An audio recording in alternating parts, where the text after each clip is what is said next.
I slept with my former high school teacher and have a date with him this weekend. How weird is this?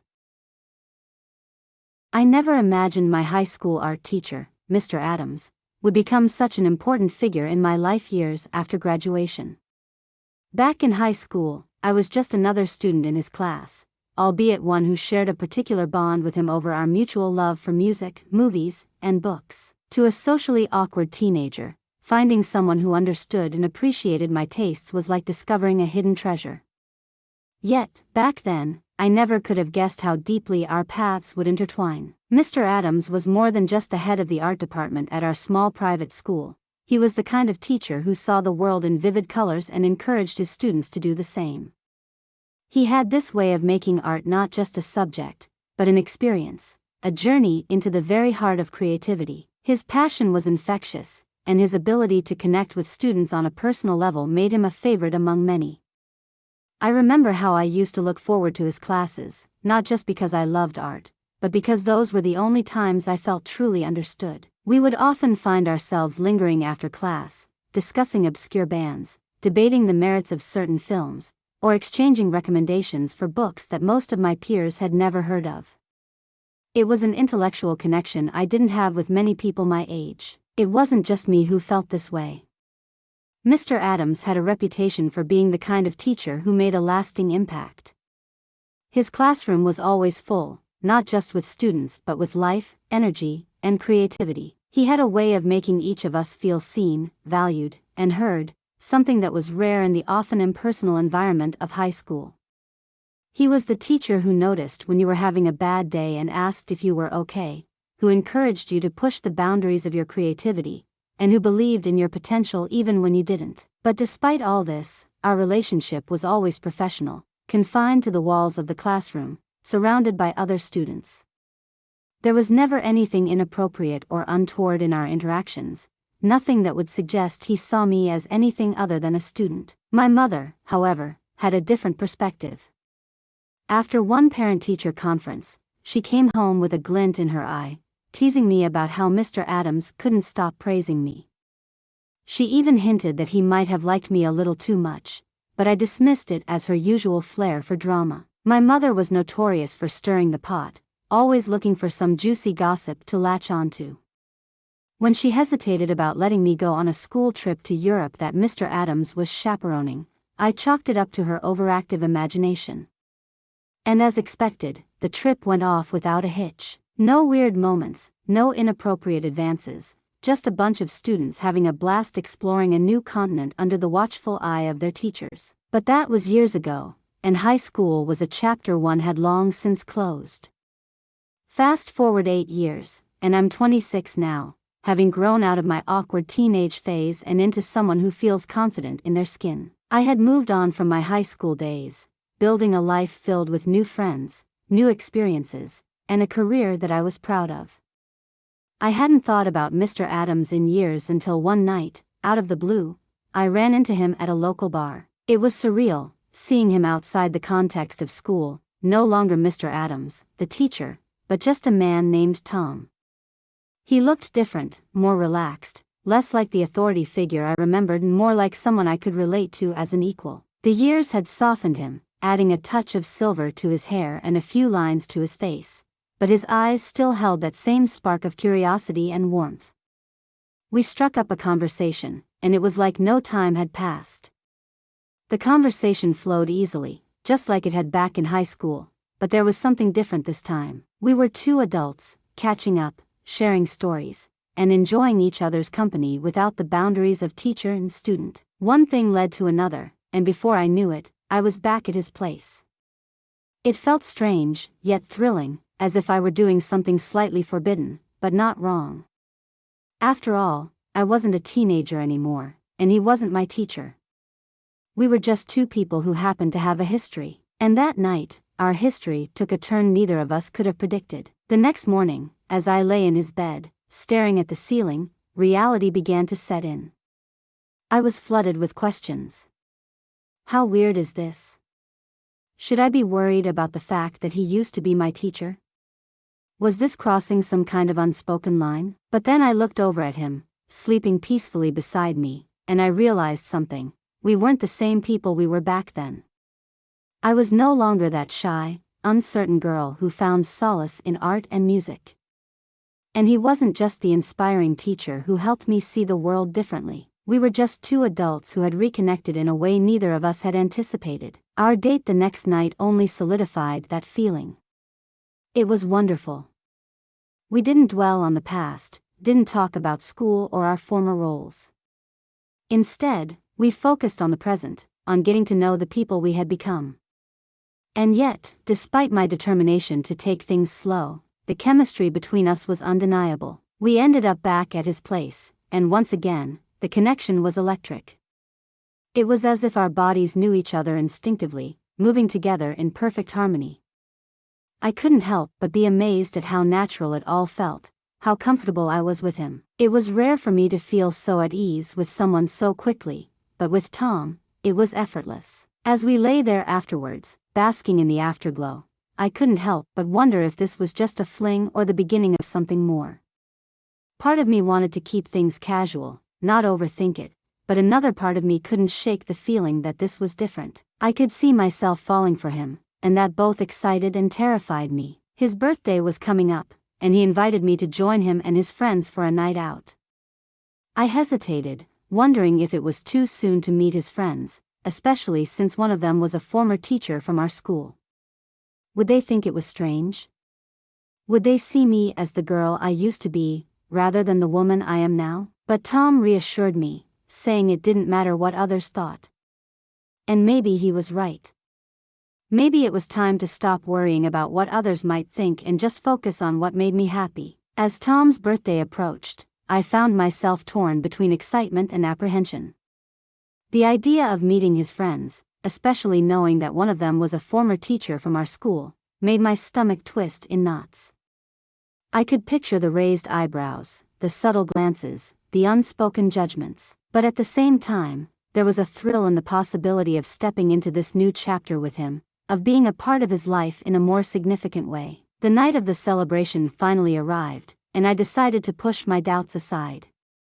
I dressed carefully, wanting to strike the right balance between looking good and not overdoing it. As I looked at myself in the mirror, I took a deep breath. This was just another step in getting to know Tom better, and I needed to trust that if he was comfortable with me meeting his friends, I should be too. When I arrived at the restaurant, Tom greeted me with a warm smile that immediately put me at ease. He introduced me to his friends, and to my surprise, they were all incredibly welcoming. The former teacher, Mrs. Whitman, gave me a knowing look but quickly broke into a grin. "You've certainly grown up since high school," she said with a wink, and just like that, the tension melted away. The evening was filled with laughter, stories, and a surprising amount of camaraderie. I found myself genuinely enjoying the company, and it was clear that Tom's friends cared deeply for him. Throughout the night, Tom kept a reassuring hand on my back or arm, a silent reminder that he was there with me, and that this was where he wanted me to be. As the night wore on, the group decided to continue the celebration at a nearby bar. We all walked over together, the cool evening air refreshing after the warmth of the restaurant. At the bar, Tom and I ended up in a quieter corner, away from the lively chatter of his friends. He took my hand, his thumb gently rubbing the back of it, and looked at me with an intensity that made my heart skip a beat. "Thank you for coming tonight," he said softly. "It means a lot to me." "I'm glad I did," I replied, smiling. "Your friends are great, and, well, it's nice to see this side of you." Tom's eyes softened, and he leaned in closer. "I'm glad you're here, too. I've wanted to share more of my life with you, but I didn't want to push you if you weren't ready." "I think I'm ready," I said, surprising myself with how certain I sounded. "This, whatever this is, feels right. And I want to see where it goes." Tom's smile widened, and he kissed me, a gentle, lingering kiss that seemed to hold all the promise of what could be. When we pulled apart, we both laughed, slightly giddy from the mix of emotions and the few drinks we'd had. As we rejoined the group, I felt a sense of belonging that I hadn't expected. Tom's friends treated me like one of their own, and for the first time in a long while, I didn't feel the need to prove myself or hide behind old insecurities. I was just me, and that was enough. The night ended with Tom walking me home. As we stood outside my apartment, he pulled me into a hug, his arms wrapping around me protectively. "I had a great time tonight," he murmured into my hair. "Me too," I replied, squeezing him tightly. "Happy birthday, Tom." He pulled back slightly to look at me, his expression serious. "I meant what I said earlier. I want to see where this goes. But I also want to make sure you're okay with everything. If there's ever anything you're uncomfortable with, I want you to tell me." I nodded, touched by his concern. "I will, I promise. But for now, I'm happy.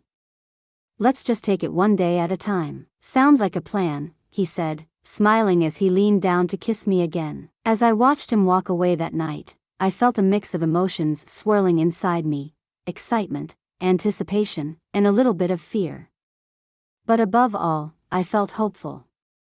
Hopeful that maybe, just maybe, this could be the start of something truly special. Over the next few weeks, Tom and I fell into a comfortable rhythm, seeing each other several times a week. Our relationship was a blend of the familiar and the new, built on a foundation of shared history but growing into something more profound and intimate. It was strange, at times, to reconcile the image of Tom, the teacher, with the man I was now dating, but it was a mental shift I was slowly getting used to. We often spent our evenings exploring the city together, finding new restaurants, visiting art galleries, or just wandering through parks, talking about everything and nothing. I cherished those moments, the simplicity of just being with him. With Tom, there was no need for pretense or performance. I could be entirely myself, and that was enough. But as much as I enjoyed our time together, I couldn't ignore the occasional doubts that crept into my mind. What if this relationship was just a phase for him, a fleeting connection with a former student that would burn out once the novelty wore off? And what if I was fooling myself into thinking this could be something lasting, something real? I decided to confide in my best friend, Lily. We had been close since college, and she had always been my sounding board for life's uncertainties. We met for coffee one afternoon, and after some small talk, I finally broached the topic. "So, I've been seeing someone," I began, stirring my latte nervously. "And it's kind of complicated." Lily raised an eyebrow, sensing my hesitation. "Complicated how?" I took a deep breath. "It's Mr. Adams." Her eyes widened in surprise. "Wait, your high school art teacher? That Mr. Adams?" "Yeah," I said, trying to gauge her reaction. "We ran into each other a few weeks ago, and I don't know, it just kind of happened." Lily leaned back in her chair, processing this information. "Wow. That's unexpected. But I guess it makes sense, in a way. You always talked about how much you admired him back in school." "Yeah, but it's different now," I said quickly. "We're both adults, and it's not like he's my teacher anymore. But still, I can't help but wonder if it's weird, you know?" Lily nodded thoughtfully. "I get it. It's a bit unconventional, sure, but if you're happy, that's what matters. How do you feel about him? I mean, really feel?" I considered her question for a moment. "I really like him. I feel like I can be myself around him, and there's this connection that I haven't felt with anyone else. But I'm also scared. Scared that it won't last, that I'm just a passing interest for him." Lily reached across the table and squeezed my hand. "It's normal to have doubts, especially in a situation like this. But from what you're telling me, it sounds like he genuinely cares about you. If it feels right, maybe you should just go with it and see where it leads." Her words were reassuring, and I felt a sense of relief wash over me. "Thanks, Lily.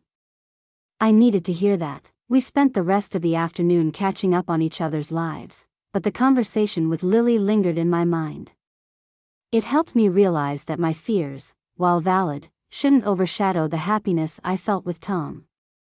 I needed to trust in what we had and give it a chance to grow. A few days later, Tom invited me over to his place for dinner. He insisted on cooking, and I happily agreed, looking forward to a cozy evening together. When I arrived, the delicious aroma of homemade pasta greeted me, and I found Tom in the kitchen, apron-clad and focused on his culinary masterpiece. "Something smells amazing," I said, leaning against the doorway and watching him work. He glanced over his shoulder with a smile. "Just a little something I threw together." "I hope you're hungry." "Starving," I replied, crossing the room to give him a quick kiss. Dinner was wonderful, as was the conversation. We talked about our days, shared stories from our pasts, and laughed over silly anecdotes. It was easy, natural, and I felt more at ease with him than ever. After dinner, we moved to the couch, sipping wine and continuing our conversation. At one point, Tom looked at me with a serious expression, as if weighing his words carefully. "I've been thinking a lot about us," he began, setting his glass down on the coffee table. "About where this is going." My heart skipped a beat, but I nodded, encouraging him to continue. "I know this is a bit unconventional, given our history," he said slowly. "And I understand if you have doubts or if you're unsure about where this might lead. But I want you to know that I'm serious about this, about you. I don't see this as just a fling. I care about you, and I want to see where this can go, for real." His words took my breath away. I hadn't expected him to be so upfront, so honest about his feelings. It was exactly what I needed to hear, and I felt a rush of emotions, relief, joy, and a deepening affection for this man who was no longer just a figure from my past, but someone I could see a future with. "I feel the same way," I said softly, my voice steady despite the fluttering in my chest. "I want to give this a real chance, too. No more overthinking, no more doubts. Just us." Tom's face broke into a relieved smile, and he pulled me into a warm embrace. "I'm glad," he murmured against my hair. "Because I think we could have something really special here." As we sat there, wrapped in each other's arms, I felt a sense of contentment settle over me. For the first time in a long time, I wasn't worried about the future or haunted by the past. I was just happy, in the moment, with someone who made me feel truly understood and valued. And as we moved forward, I knew there would be challenges, questions from others, and perhaps even doubts that would resurface. But with Tom by my side, I felt ready to face whatever came our way. Because this time, it wasn't about what we used to be, but about who we were now and what we could become together. It was the start of something new, something real, and I couldn't wait to see where it would lead. As Tom and I ventured further into this new chapter of our lives, the days turned into weeks, and the weeks into months. Our relationship deepened, evolving from the tentative excitement of early dating into something far more profound. The thrill of discovery, the little quirks, the shared laughter, the inside jokes, was still there, but now it was accompanied by a growing sense of security and trust. We settled into a routine that felt comfortable without being monotonous. Some evenings, we'd stay in, cooking dinner together and watching old movies on his worn leather couch. Other nights, we'd explore the city, finding hidden gems in the form of small, cozy restaurants or art exhibitions in tucked-away galleries. Every moment spent together only solidified the bond we were building. But even in the midst of our blossoming romance, life had a way of throwing challenges our way. One evening, as we were finishing up dinner, Tom received a phone call that visibly shook him. He stepped outside to take the call, and when he returned, his face was a mixture of concern and determination. He sat down across from me, his hands clasped tightly together on the table. "That was my sister," he began, his voice steady but with an undercurrent of worry. "My dad's health has taken a turn for the worse. He's been struggling for a while now, but it looks like he might not have much time left." My heart went out to him. I knew Tom's father had been ill, but we hadn't talked much about it. He had always been private about his family, and I had respected that boundary. But now, seeing the pain in his eyes, I wanted to do whatever I could to support him. "I'm so sorry, Tom," I said, reaching across the table to take his hand. "Is there anything I can do?" He shook his head, a small, sad smile on his lips. "I think I just need to be there for him, for my family. It's going to be tough, but I want to spend as much time with him as I can." I nodded, squeezing his hand gently. "Of course. I'm here for you, whatever you need." The following days were difficult for Tom. He spent most of his time at his parents' house, helping his sister care for their father and trying to hold everything together. I did my best to be there for him without crowding him, sending him messages of support and dropping by with food or just a warm hug when he needed it. One evening, after what had been a particularly rough day, Tom called me. His voice was heavy with exhaustion, and I could tell he was on the verge of breaking down. "Can you come over?" he asked, his voice barely above a whisper. "Of course. I'll be right there." When I arrived, I found him sitting on the edge of his bed, his head in his hands. He looked up as I entered the room, and the sheer vulnerability in his eyes broke my heart. I sat down beside him, wrapping my arms around him as he leaned into me, his body trembling with the weight of everything he was holding inside. "It's so hard," he murmured, his voice choked with emotion. Watching him like this, knowing there's nothing I can do to help him. I held him tighter, my hand gently rubbing his back. "I know, Tom. I'm so sorry. But you're doing everything you can. Just being there for him, for your family, that's more than enough." He didn't respond, but I felt his body relax slightly as he let out a long, shaky breath. We stayed like that for a while, just holding each other in the quiet of the room, until eventually, he fell asleep in my arms, the emotional and physical exhaustion finally catching up with him. In the weeks that followed, Tom's father passed away. It was a difficult time, filled with grief and sorrow, but also moments of reflection and healing. I attended the funeral with Tom, standing by his side as he said his final goodbyes. It was a somber affair, yet amidst the tears and the pain, there was also a sense of peace. Tom's father had lived a full life, surrounded by a family who loved him dearly, and in the end, he was at rest. After the funeral, Tom and I spent a few days at a cabin his family owned by the lake, a place his father had loved and where they had spent many summers together.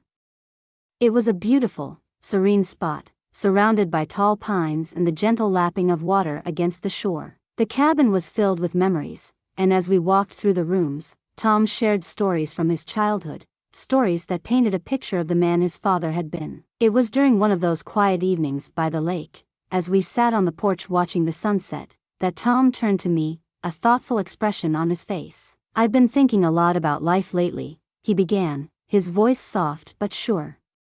"About what matters, what's important. Losing my dad has made me realize how fleeting everything is, how precious our time here really is." I nodded, sensing where he was going with this. "It's true. We never know how much time we have." He took a deep breath, his eyes meeting mine with a seriousness that made my heart skip a beat. "And that's why I don't want to waste any more time. I love you, and I want to build a future with you, wherever that takes us.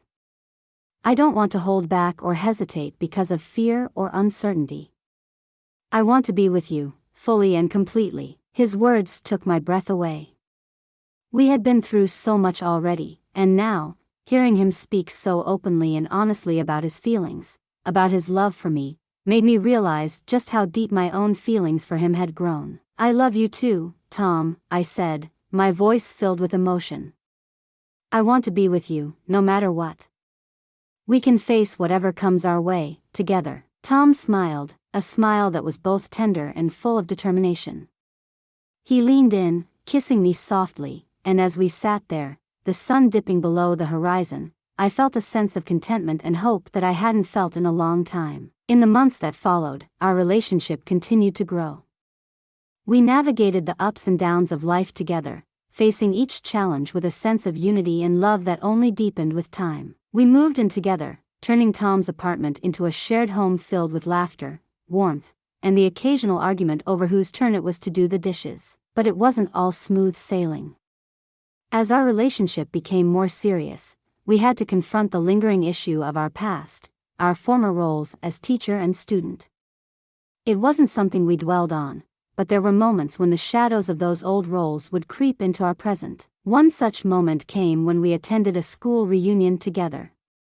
It was a small gathering, just a few of my old classmates and some of the teachers who had been there during our time. I hadn't planned on going, but Tom had suggested it, thinking it might be nice to reconnect with some old friends. I agreed, albeit with some trepidation. The reunion was held at the school, and walking through those familiar hallways with Tom by my side felt surreal.